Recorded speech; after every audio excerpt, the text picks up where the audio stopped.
Shri Krishna. Good morning બધાને. કેમ છો બધા? આજ સન્ડે, રજાનો દિવસ. બધા લેટ ઉઠીએ, કામ પણ આપણું લેટ થાય. હું બેટી સ્વાગત કરું છું તમારું મારા જોશી ઓફિશિયલ બ્લોગમાં. કેમ છો બધા? બરાબર ને? ચા પાણી નાસ્તો થઈ ગયો હશે બધાનો. તો અત્યારે હવે મારી જવાની તૈયારી થઈ ગઈ છે મંદિરે. કેમ કે મંદિરે આજે પ્રધાનમંત્રી નરેન્દ્ર મોદી મન કી બાત કરવાના છે. તો ત્યાં બધા સાથે બેસીને પ્રોગ્રામ સાંભળવાનો છે. તો હું જાઉં છું અત્યારે મંદિરે અને ફરીથી તમને પાછું એ વિશે બતાવીશ કે શું વાત કરી છે.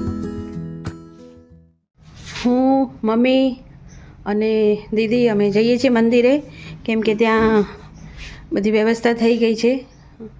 તો ચલો જઈએ, ત્યાં સાંભળીએ પ્રધાનમંત્રી નરેન્દ્ર આજના મન કી બાત પ્રોગ્રામમાં.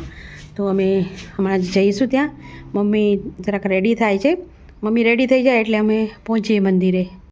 મમ્મીનો જુસ્સો જો આ ઉંમરે પણ એમને એમ લાગે છે કે ના, હું ત્યાં જઈશ અને પ્રધાનમંત્રી જે બધા મનની વાત કહેશે એ હું પણ ત્યાં બેસીને બધા સાથે જરૂરથી સાંભળીશ.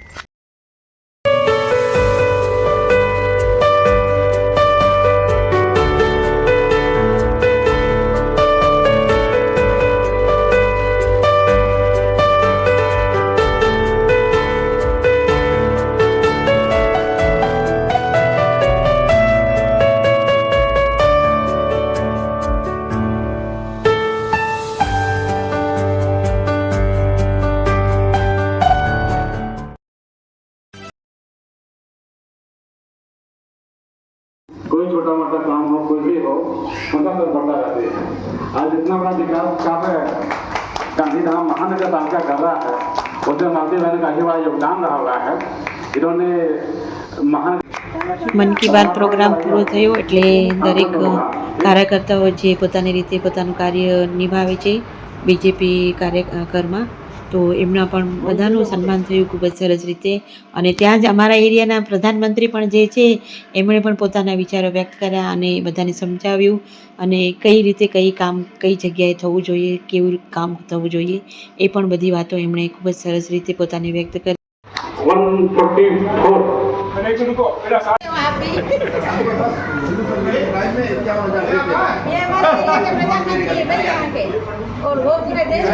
बिल्कुल हैं, बहुत सेवा भावी हैं अंकल जी। यहाँ के हर एक कार्यक्रम में अपना पूरे हाथ बिल्कुल हमारे मोदी जी, हमारे मोदी हमारे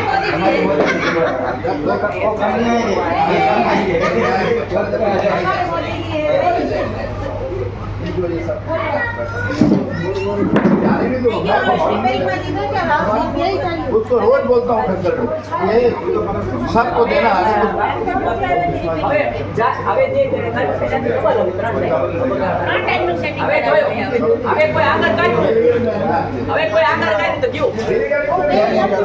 जय श्री राम।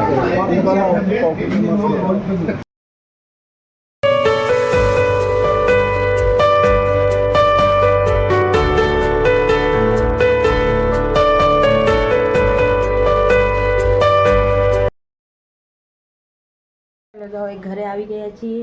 મંદિરે બધા સાથે હતા ત્યાં, અને આજનો પ્રોગ્રામ જે રાખેલો હતો પ્રધાનમંત્રી નરેન્દ્ર મોદીની મન કી બાત માટેનો, તો ત્યાં બધા જ હાજર હતા. બીજેપીના કાર્યકર્તાઓ અમે બધા પણ ત્યાં હતા અને બધાએ ખૂબ જ શાંતિથી અને રસપૂર્વક પ્રધાનમંત્રીની બધી એક એક વાતો સાંભળી અને એને કઈ રીતે આપણે આપણા જીવનમાં પણ ઉતાર્યું એ પણ બધાને સારું લાગ્યું. અને સ્પેશિયલી સ્ટુડન્ટ માટે પણ એમણે ખૂબ જ સારી વાતો કહી હતી. આજની હવે બોર્ડની એક્ઝામ ચાલુ થવાની છે છોકરાઓની, તો એના માટે પણ એમને પણ પ્રોત્સાહિત કર્યા એમણે.